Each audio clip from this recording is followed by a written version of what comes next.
So here we go with the first step for rock tumblers. Oh. This is probably jasper, but it doesn't really matter what it is.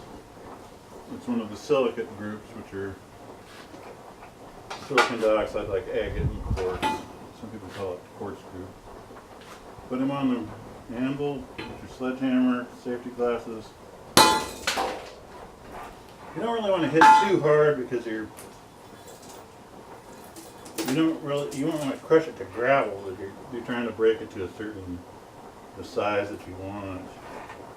This is agate here, I think. They break a little different, but mostly about the same.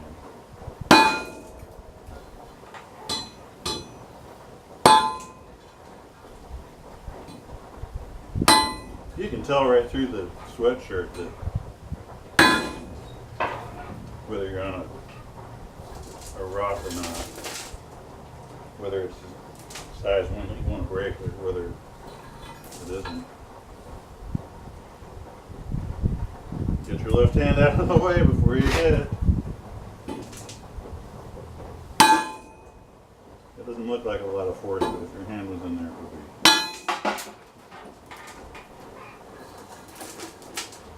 You can make screens, like you take a piece of hardware cloth and that's the way sag it. It's kind of nice once you're breaking up, but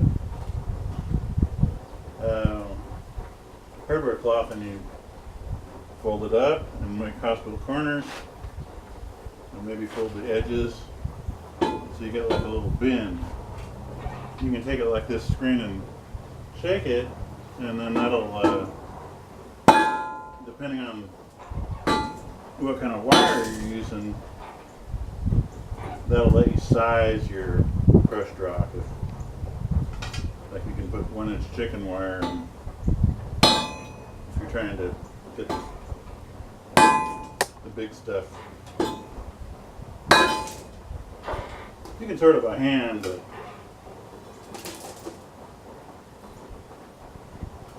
this is small scale commercial. So, we're looking to get a little something done. These are petrified woods that I'll probably, I don't know whether I'll get to it in this video, but I'll be showing you some tricks about how to tumble a nice specimen like this and get a shine on it without ruining the structure of it. So you don't just want a rounded thing here. We want these to look the same as they do, except be shiny.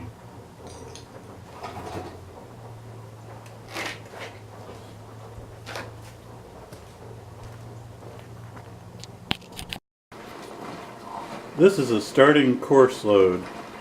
I want you to listen for two sounds. One of them is a kind of slump, slump, slump, and the other is a rattle, rattle.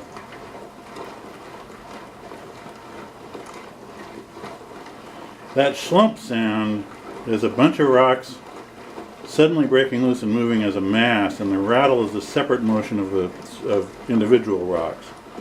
The slumping you want to watch out for. You don't want to hear too much of that. This beginning course load, these are going to get rounded right away, and as soon as they do, they're going to start to move more rattling and less slumping. But you should not hear it quite that slumpish in fine pre-polish or polish, because that would probably indicate that you have the barrel a little bit too full, and so your energy is being used to lift and dump piles of rocks rather than to slip individual rocks over each other, which is what grinds them down. This is pre-polish, but washouts are all the same. We're just going to pull this thing apart, and we got to get these rocks clean. Look at this stuff. That'll clog your drain. Don't do it over the sink.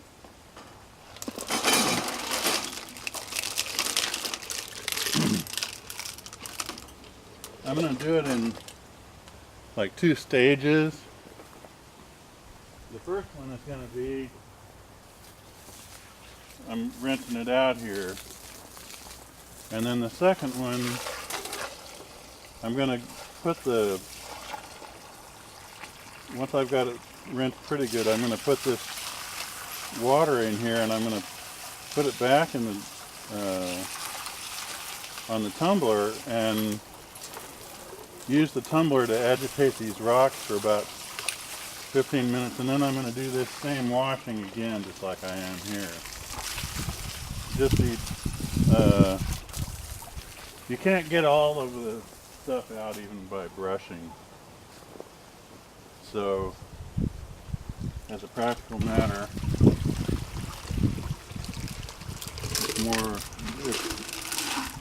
it's way more reasonable to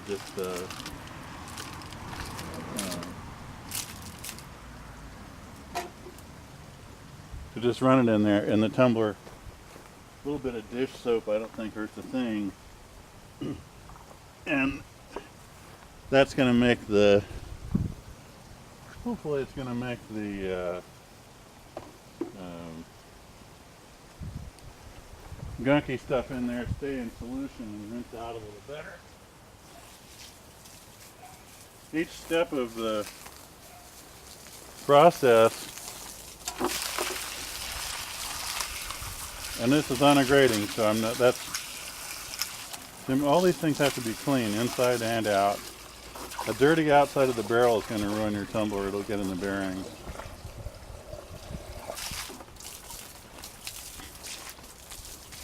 If you haven't done it before, you might want to pull out a sample rock and look.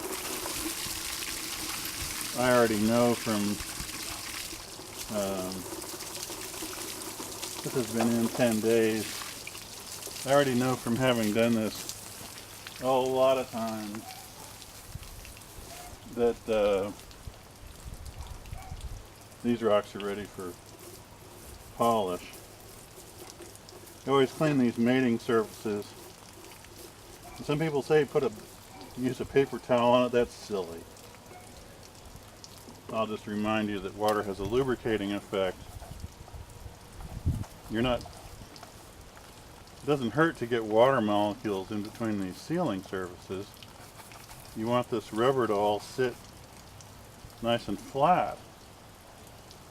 You want these spaces to be mated up, not wrinkled. So, but if you were questioning about it, you save one of these pieces out and dry it and take it out in the sun. Put your reading glasses on if you need them, and you can see that the surface is a kind of a matte surface. And then as you get down to the finer and finer pre-polish is the third stage, and it's a very fine, like 1000 grit or something. So what you're going to see at the sort of micro level, if you will, is going to be that the surface of the rock has a kind of a matte finish, and you want to make sure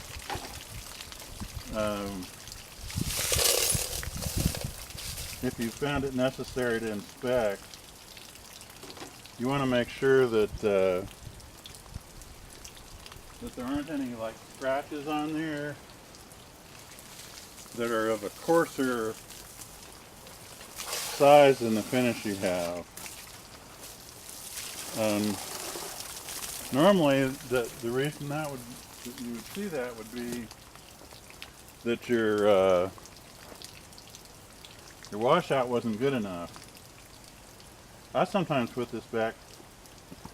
I probably just put it back once and do the same thing I just did. But I sometimes put it back 2 or 3 times if that's what I need to do.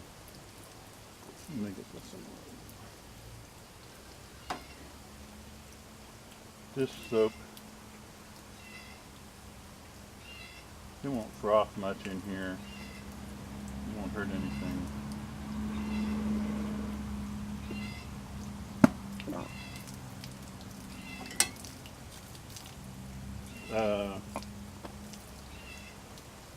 if you kept a sample out,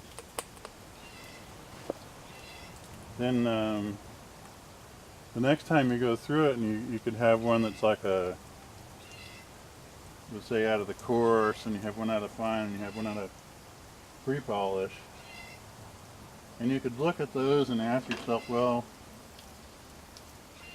is the sample out of my new batch just as smooth and nice as that other one was? You're going to have to go back if you don't get, you might have to go back and do a stage again if you don't get it good enough. To polish it, for instance here, the polish is not going to do what the pre-polish didn't. That ain't happening. So you want to make sure, this is to protect the tumbler and the bearings, it's washing the outer barrel.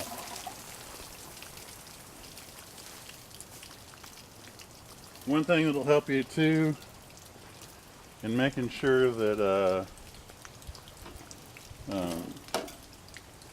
that you don't carry coarse grit through this wash is if you run it like 10 days, you get what's called grit exhaustion. And that's where this grit has broken down so fine that it's really not cutting anymore. It's as if it were the next stage. So if you run the coarse for like 10 days, you might find there's really no more coarse in there. And that makes your washout safer.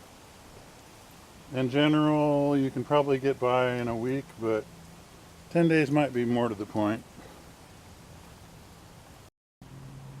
So here's that that load of rocks all done. They're still a little bit wet, but that really, if they're not polished and they're wet, they look polished. These are polished and they're wet, they look about the same. I just didn't want to dry them all the way out yet. Now this is about 10 pounds, and if I'm going to make wages on this, I'm going to need to get like about $100. There's some, you can see the grain of that piece of petrified wood there, and there's another one that has it. And then some of these agates are somewhat transparent, you can see. So the polish really brings up what they look like.